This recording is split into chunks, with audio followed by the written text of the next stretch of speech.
We're going to invite up our final speaker. Mark Choey co-founded Climb Real Estate, a San Francisco-based real estate brokerage that's known for its innovation and technology. Mark has led the business strategy and development of Climb from its inception all the way through their acquisition by NRT in 2016. He also founded sfnewdevelopments.com, the original real estate blog focused on San Francisco new developments. And he's been one of the top-ranked real estate agents from 2006 to 2016. So give him a round of applause as he comes up. Good to see you. All right, so with the theme of user experience today, we want to talk about productivity, real-life UX. So rubber meets the road, you're actually firsthand using these tools, right? So you're the CTO of Climb, and so obviously with that job, you have your hands in technology every day, but you also get a chance to see how your agents and your staff are using technology. So first question, just to start us off, because you've been around for years, how has the industry evolved with all of these new tech? Wow.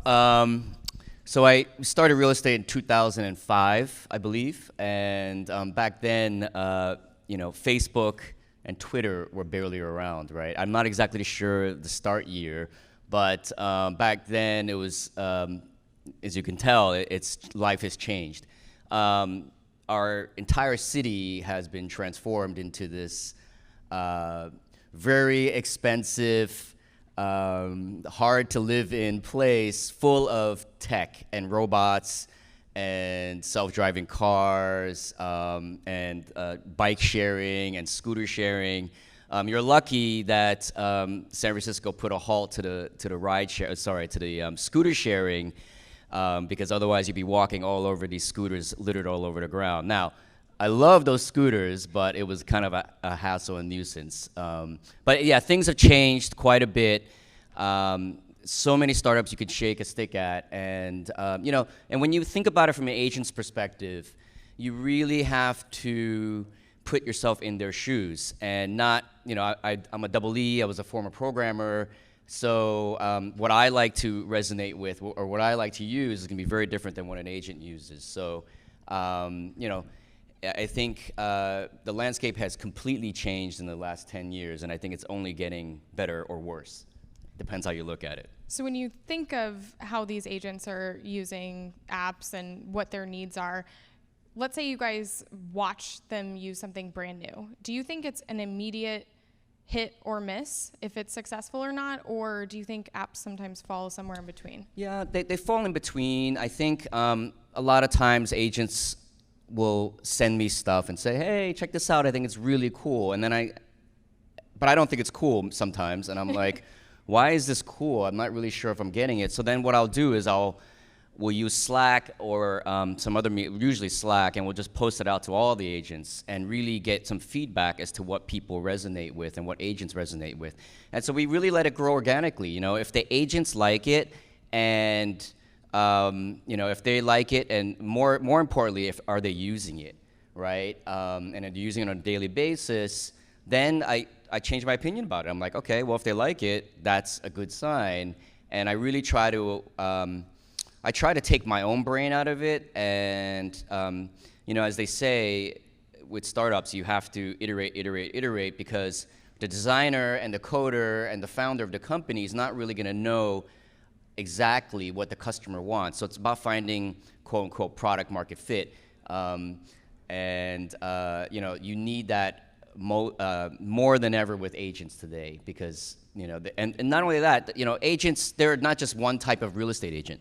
There are so many different types. I think we put them in 5 different buckets, and some are tech savvy, some are not. Some love to use their phones, some don't. Some are very relationship oriented and hate to go to a spreadsheet and a phone. So it just all completely depends. It's all over the board. So it's throw it out there, see what the agents resonate with, figure out what that is, and repeat, and just keep doing that over and over and over again. And the great thing about the Bay Area and where we are, and most of the country, but especially the Bay Area, is that there's no shortage of things to try.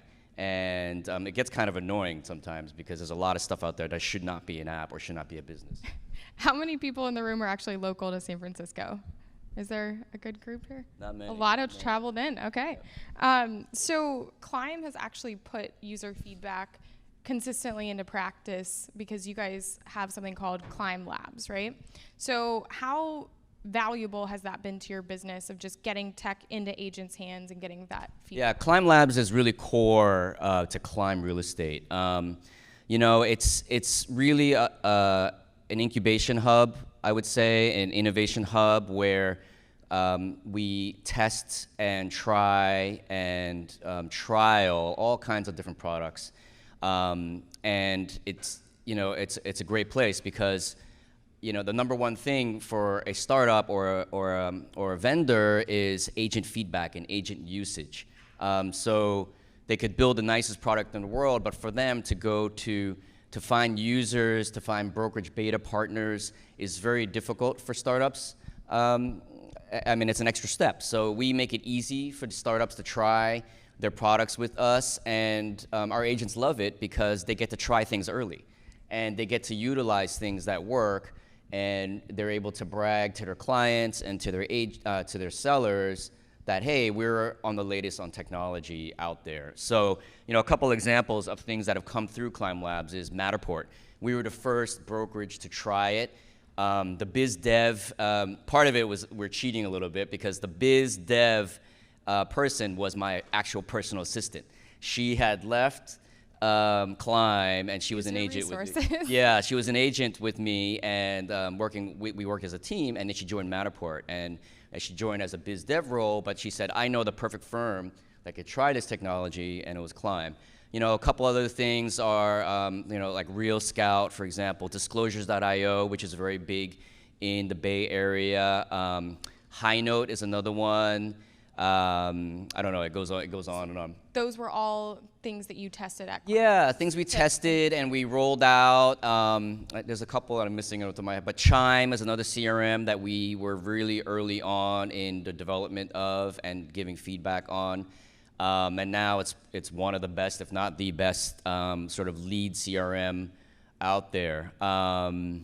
I don't know, there's a whole bunch of others. But. Yeah, of course. There's plenty of apps and tools. So do you have a mix of the different types of agents? You said you guys have at least 5 buckets. So do you try to mix it up in Climb Labs and get feedback from all of them? Oh, for sure. And again, there's certain people at Climb. Kenny Trung is one of them. I don't know if you've heard of Fast Agent, but he's really an amazing agent and just a brilliant mind. And he's part of Climb Labs as well. So, if it's something a little bit more forward and a little bit more where I feel like there's a lot of configuration or there's a lot of steps and it takes a kind of a visionary to see the impact of this, Kenny's the guy. Kenny will try everything and anything, and he's way ahead of probably almost any agent out there. If it's something that I feel like has more broad appeal or I'm trying to get more broad appeal, I'll take a sampling of people. So, one of those things, Streak CRM, they've come around, and we've used them for a while now. They were originally a project management tool, and when we started using Streak, which is essentially they've been exhibiting here for some time now, but it's essentially a CRM or project manager, but in your inbox, in your Gmail. So you don't have to go to another window. It just sits in there with your Gmail, so it's very easy to interact with, and you don't have to open another tab and log in and things like that. So that was one thing we tried very early on and tried with a lot of different agents, different types of agents, tech savvy, tech challenged, and so it just ranges. It ranges. Broad range of opinions, especially since like an agent's day is filled with so many tasks. Like productivity is the main goal if you can remove some of those steps. So let's talk about some of your personal favorites. And when we talked before, you had some main categories in kind of how you rank these different apps. So it's got to look visually appealing. It's got to be simple. And it's got to have some practical application. It's got to actually make a difference in your day, right? So is the look of the app so important? I don't know. I think, you start to think about what is useful in your life and what isn't. And, you start to realize after a while that it's not necessarily the usefulness of it, but it's how it makes you feel. And I really think, aesthetics of an app or how it's designed, everything from animations and fonts and colors, and the way it, when you open the app, how it responds to you, and how when you finish a task, you have to have this kind of like shit moment, like, wow, this is an amazing experience.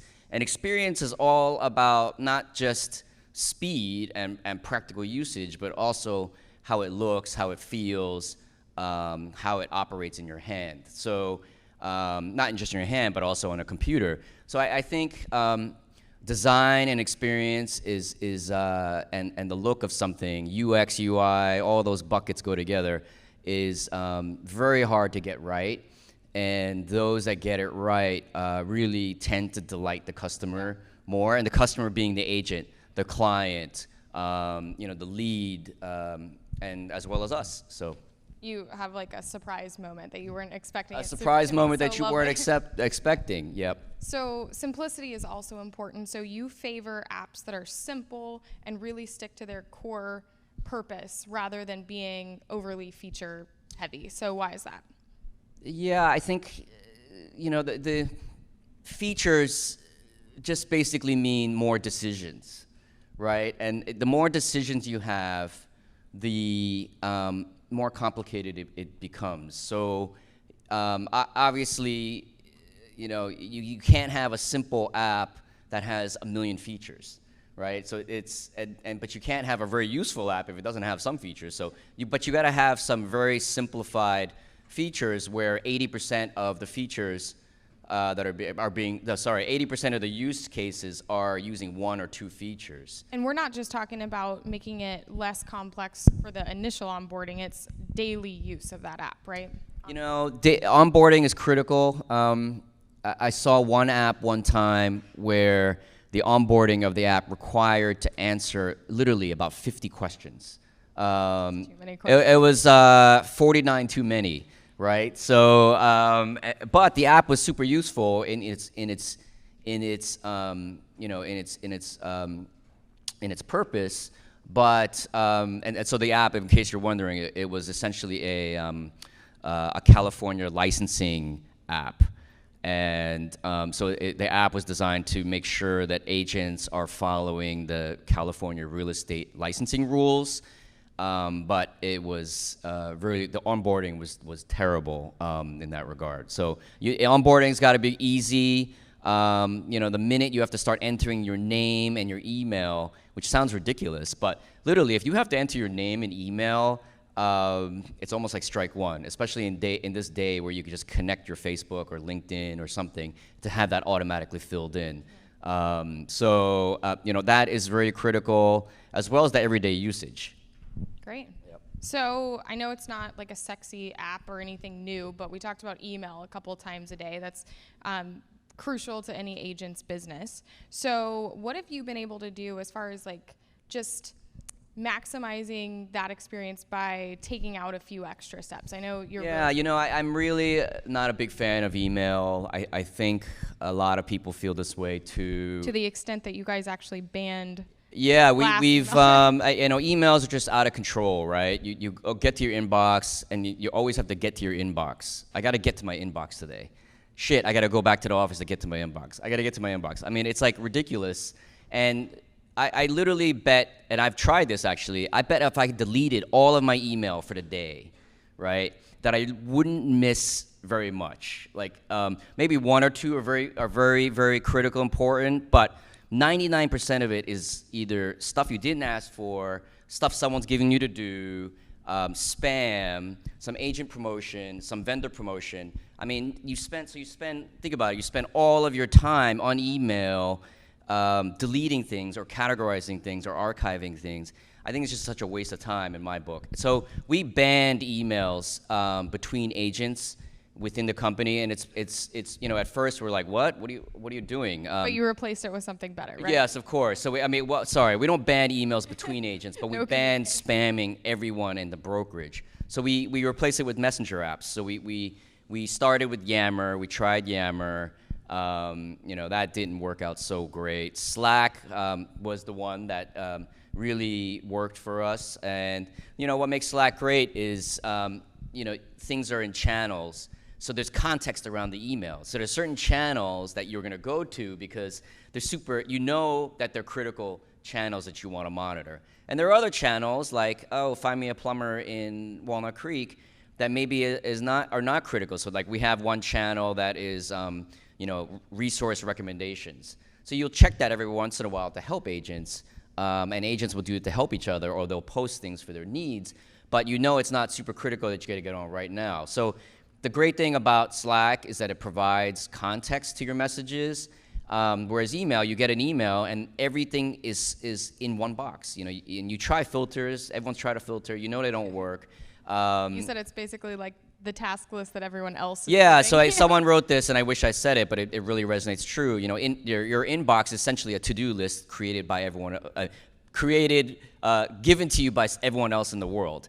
Right, so I could send everyone an email right now, and it's essentially a task you have to do. It's either delete it, answer it, or delete it or answer it. So I just don't like it. I hate it, and someone's got to reinvent it. And so you know, Slack is our preferred way of interagent communication. You guys are really big into Slack, and then it stores that history. You don't have yeah, to so choose whether or not to right, exactly. And the great thing is that you don't have to catch someone up on what's going on. They log in to Slack and see the channel, and they can see the history of comments and the chit chat going between agents.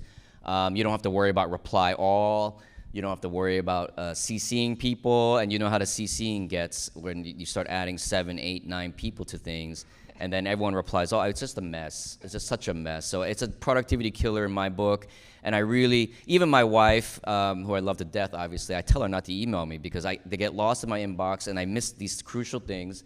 So I just say, you know, text is the way, or Facebook Messenger maybe, something to get out of the inbox, because, you know, you're not going to get rid of email. You're going to get important emails from outside the world. So don't you want those things surfaced up higher, especially with leads and clients and business? And then put the secondaries. Try to start filtering your messages to other mediums that are more suited for it. So Mark has his hands in so much tech. He's got so much experience learning how to shave off minutes of his day through these apps and extensions that make his brokerage and you personally more productive. So thank you for sharing your insights.